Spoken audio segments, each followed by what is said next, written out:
Meditation को काफ़ी बार लोगों ने स्पिरिचुअलिटी के साथ जुड़ा हुआ है हुँ, कि भाई जो आध्यात्मिक रास्ते पे चलते हैं या 50 साल के बाद एक वनवास जिसे हम कहते हैं उसके बाद मेडिटेशन जीवन में होना चाहिए।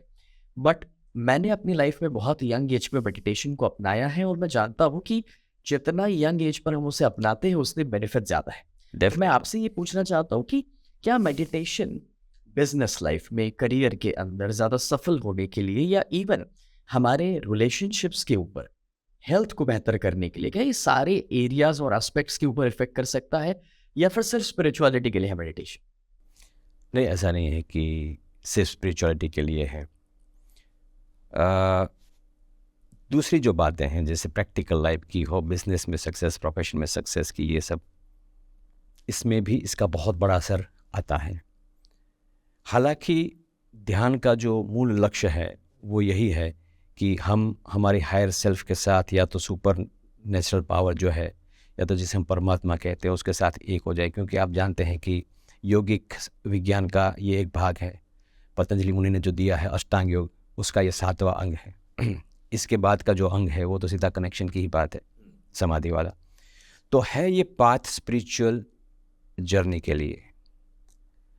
मैंने एक गुरु से सुना था कि हज़ारों साल पहले लोगों को ये जानने की बहुत इच्छा थी कि ये सब क्या है, सृष्टि क्या है, मैं क्या हूँ, जीव क्या है, जीवात्मा क्या है, परमात्मा क्या है।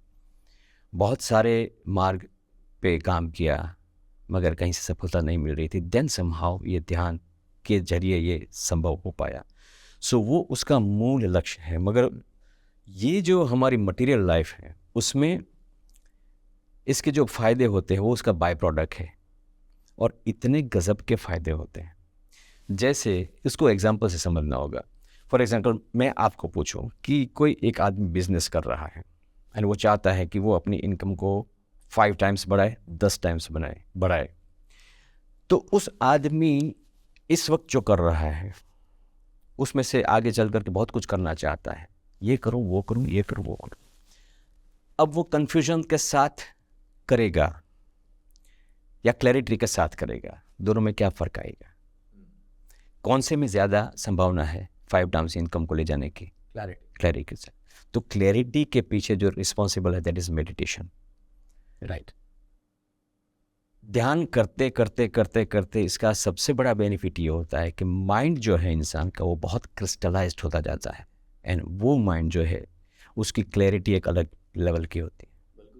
क्या सही है मेरे लिए, क्या गलत है, इसका जो डिस्क्रिमिनेशन पावर है वो कितना इंपॉर्टेंट है, आप ही बताइए। सबसे ज्यादा। यस। तो ये डिस्क्रिमिनेशन पावर भी जिससे बल पाता है that is meditation. Social life की बात करें तो बहुत सारी घटनाएं लाइफ में ऐसी होती हैं कि जो इंसान को डिस्टर्ब कर देती हैं। फिर वो सुबह जा कर के ऑफिस में बैठे बैठे काम करता है, मगर ध्यान उसका घर में सुबह जब निकला तब जो झगड़ा हुआ था उसको लेकर के वो डिस्टर्ब है, उसमें है, पास्ट में दुख उसको हुआ है, उसी में वो है। और कई लोग तो शाम तक 2-2 दिन तक उसी में रहते हैं। 2-2 महीने तक रहता हाँ, रहते थे 2-2 महीने तक। तो ध्यान से ये होता जाता है कि उसे पता चलता जाता है कि व्हाट इज इमोशन, राइट। और उससे वो ऊपर उठता है और हर चीज़ को एक समान वे में देखना उसके लिए संभव होने लगता है। तो रिलेशनशिप भी बहुत इम्प्रूव होने लगते हैं। मुझे जो बेनिफिट हुए, अभी अभी आपने पूछा था आपको क्या बेनिफिट हुए थे, उसमें मैं 2 बातें कहूँगा। एक तो professional growth, that is amazing. और ख़ास करके बहुत स्पेसिफिक मैं बताऊँ तो बहुत सारे स्किल्स कोचिंग को लेकर के मेरे थे, मगर I was not exactly clear कि मुझे अब कौन सी दिशा में जाना है। निश जिसको हम कहते हैं, और उसमें भी माइक्रो निश जो है वो पता नहीं था, और वो मेडिटेशन के बाद आया। तब तक चारों दिशा में दिमाग के घोड़े जो हैं वो दौड़ रहे थे और एवरेज सब हो रहा था, मगर ये एक ही दिशा में हुआ और उसके कारण सारी ऊर्जा, सारी एनर्जी, सारी थिंकिंग, स्ट्रेटेजीज, प्लानिंग एक ही पॉइंट पर काम करने लगे, और वो वहाँ से जो ग्रोथ हुआ और उसका रिजल्ट ये आया कि इनकम में अनबिलीवेबल ग्रोथ होना शुरू हुआ। सो मैं इसका सारा जो क्रेडिट है वो मेडिटेशन को देता हूँ। इमोशनल लेवल पे जो ये हुआ कि बहुत बैलेंस होता गया। मैं जो छोटी छोटी चीज़ों में डिस्टर्ब हो जाते थे, इरिटेटेड हो जाते थे, उसमें से बाहर आकर के अब इतना तो पता है कि मेरी जो इनर पीस है इसको किसी की ताकत नहीं है कोई हिला सके। सुपर।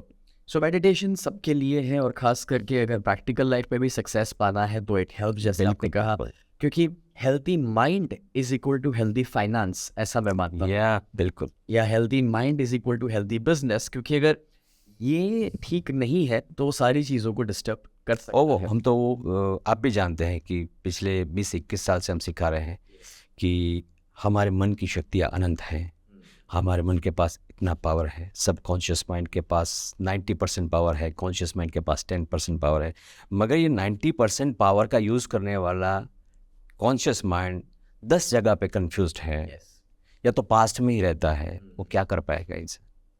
सो सबकॉन्शियस माइंड का प्रोग्रामिंग, पॉजिटिव प्रोग्रामिंग बहुत इंपॉर्टेंट है। साथ साथ कॉन्शियस माइंड को क्रिस्टलाइज करना और थोड़ा सा और सुलझा हुआ या तो मैच्योर बनाना बहुत ज़रूरी है। मेडिटेशन से बहुत ड्रामेटिकली होता है। सुपर। मुझे लगता है सर मेडिटेशन जो है वो एक, मैं मानता हूँ, कीस्टोन हैबिट है।